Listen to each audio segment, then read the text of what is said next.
This past week's episode of AEW Dynamite was actually pretty good for the majority of the show. It really showcased the best that the promotion has to offer at the moment. In 2022, AEW has assembled probably one of the best rosters I've ever had a chance to witness in my lifetime as a professional wrestling fan. I would say even more than half of the show, I would say around an hour and 20 minutes, were excellent. The opening match between CM Punk and Dax Harwood was a love letter to Bret Hart, who for sure is going to pop up in AEW any day now. But this was pro wrestling at its best. I love watching a wrestling show that opens with a great wrestling match, and AEW delivers that far more often than not. We also got the subtle tease of CM Punk wanting gold in AEW, so if I had to take a guess, the main event of Double or Nothing will be Hangman versus CM Punk for the AEW World Title, which is a blockbuster main event worthy of AEW's largest pay-per-view crowd yet. Then of course we got the wild 8-man tag team match where Sting and Darby and the Hardy Boys took on the Butcher and the Blade and Private Party,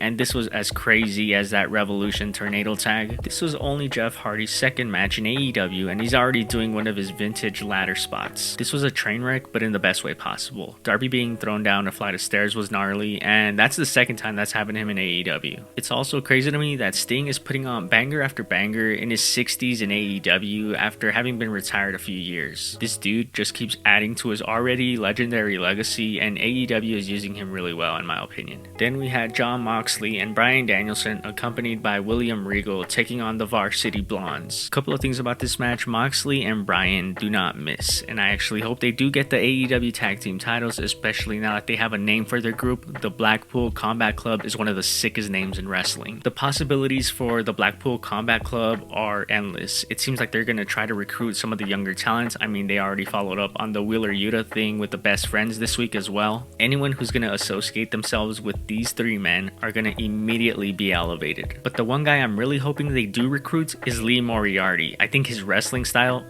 Taiga style, will fit in perfectly with the group. I had really high expectations for this angle between Moxley and Danielson when it first began, and my god, they've exceeded all those expectations. Moxley just keeps cutting excellent promo after excellent promo, and he looks healthier as ever, and I have to point that out every time because man, he earned the shit out of it. I can't wait to see what's next for the Blackpool Combat Club. Also, another thing was Julia Hart just sitting there with the eye patch, obviously still affected by the mist of Malachi Black. Outside of maybe Penta Oscuro, Julia seems to be the one most affected by the mist from Malachi, and I think pretty soon we're going to see a major development in her arc. Next up was an MJF promo, and of course you already know it was excellent, but this one in particular was really good because he directly addressed Wardlow for the first time since Revolution. Key point here was MJF addressing, of course, what we already knew, how Wardlow isn't actually contracted by AEW, but he's contracted under MJF, and this brilliant evil bastard decided to play the role of Vince McMahon or Johnny Ace or whoever you want to call it, and he told Wardlow that he's not gonna let him out of his contract and that he's gonna pay him to sit home. That sounds familiar, doesn't it? Wardlow being held down by like 5 million security guards was a sick visual as well. It's really putting him over as a big star in this feud, and I really can't wait for the match. I really don't know if Wardlow is finally going to get his win against MJF here. Up next was a pretty damn good match between Adam Cole and Jay Lethal, two Ring of Honor alumni. And here's where I don't really like watching wrestling while on Twitter, because on Twitter people are starting to turn on Adam Cole, saying that he sticks to the NXT formula too much. But if you see his matches and if you hear how the crowd reacts, this guy's one of the most over people on the roster, so it just goes to show you how out of touch people on Twitter are. Anyways, Cole got the win with the help of Red Dragon, and afterwards he decides to call out our AEW World Champion, Hangman Adam Page. And so the most badass babyface champion in the industry brought some cowboy shit with a belt in hand, and he decided to whoop Adam Cole, Bobby Fish, and Kyle O'Reilly on his own. But of course, eventually they got the best of him, which brought out the Jurassic Express, who have been teaming up with Hangman a little bit lately, and then Adam Cole stole the AEW World Championship.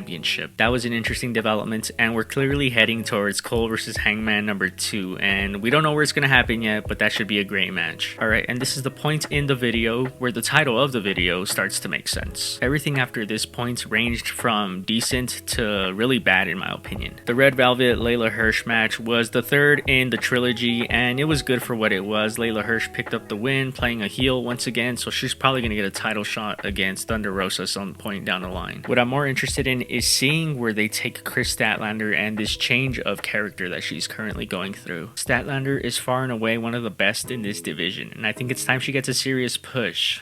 but we'll get to that later. Next was the Man of the Year Dan Lambert segment with Ty Conti and Sammy Guevara. And I have 6 words. What the fuck is this shit? Look, I think I've been a Sammy fan for as long as he's been in AEW, but I think right now he's just really treading water as a character. This dude has all the makings of a heel, and especially now the way he and Ty Conti are acting, I think we just need to turn them heel already, because obviously the crowd wants to boo them. He tried to cut a babyface promo, which wasn't necessarily horrible, but I just wasn't really buying it either. Then you had the whole insinuation of the sex on the TNT title, and it just made shit really weird. Like, dude, that's a totally heel move. How am I supposed to cheer for that? I'm not gonna lie though, Dan Lambert calling Ty Conti Lucha Horace made me laugh out loud, but then again, Anthony Jeselnik is my favorite comedian, so you know where my humor stands. I don't know about this segment, man. A lot of people are saying that Sammy and Ty are now the new Cody and Brandy, and you know what? It'll only be a matter of time before the crowd treats them like the new Cody and Brandy if they keep this up. I'm just also really interested to see how Paige Van Zandt is gonna do in AEW. I think she has the makings of a star. It's only a matter if she puts in the work, which I see she's training, so I really do hope she can reach her full potential in professional wrestling. Now, while that segment was just kind of weird, I don't think it was like terrible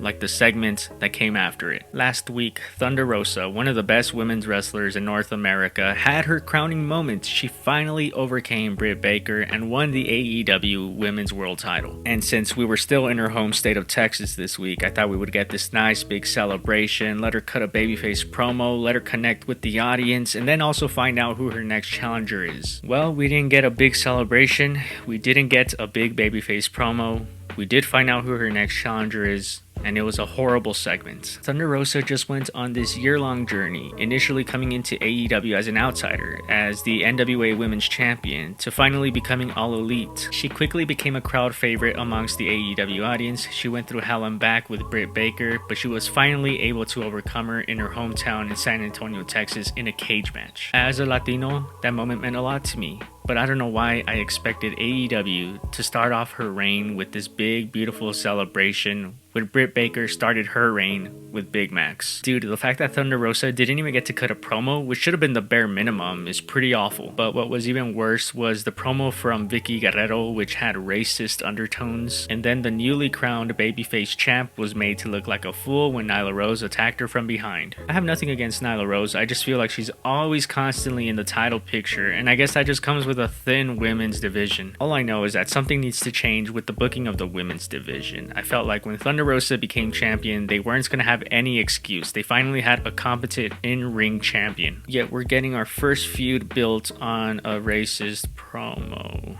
And I know somebody's going to try to play the their heels card. But you know what, to hell with that. Just book the women better. And I know some misogynistic comments are going to come up because it always comes up when I talk about the women's division. But hey, if you want to go back to the Attitude Era days, there's a shitty app where you can relive those days to your heart's content. It's called Peacock. I don't know, man. Something clearly needs to change here, whether it's the booking from top to bottom, whether more women talent need to be brought in. Notice how this whole division falls apart the moment that Riho isn't on TV? Coincidence? I think not. Look, there's more than enough competent wrestlers. Thunder Rosa, Hikaru Shida, Serena Deeb, Jamie Hayter, Emi Sakura, Ruby Soho, Mercedes Martinez, just to name a few. This division can be good. I'm not saying it could be like the best in the world because those accolades belong to the Joshi promotions. But with some effort, it can be good. But I really don't have much hope after that segment. Like I said, I thought things would change when Thunder Rosa was champion, but it appears not. Anyway, the main event saw a tag team match where the Jericho Appreciation Society, Daniel Garcia and Chris Jericho himself, took on Johnny Silver and Alex Reynolds of the Dark Order. This was pretty good. The crowd was hot for it throughout the whole thing, and Daniel Garcia got the submission win, which gives me a little bit of hope for his future with the JAS. By the way, the JAS is hilarious. It's about time Jericho turned heel again, and I think he's killing it, once again reinventing himself, and the whole sports entertainer thing is brilliant. You might be ending this video thinking that I hated this episode of Dynamite, but I actually enjoyed the majority of it. I just think that the lows were some of the lowest lows we've had in a while, but the highs were really good. this was a very enjoyable Dynamite outside of those few segments. Anyway, I might start doing weekly Dynamite reviews, and then that way people will actually see that I don't enjoy everything AEW does. I usually just focus on the good. But hey, it's still by far the best American company we have in professional wrestling. But this episode in particular really showcased the best of AEW and shined a light on some of the problems the promotion is still having.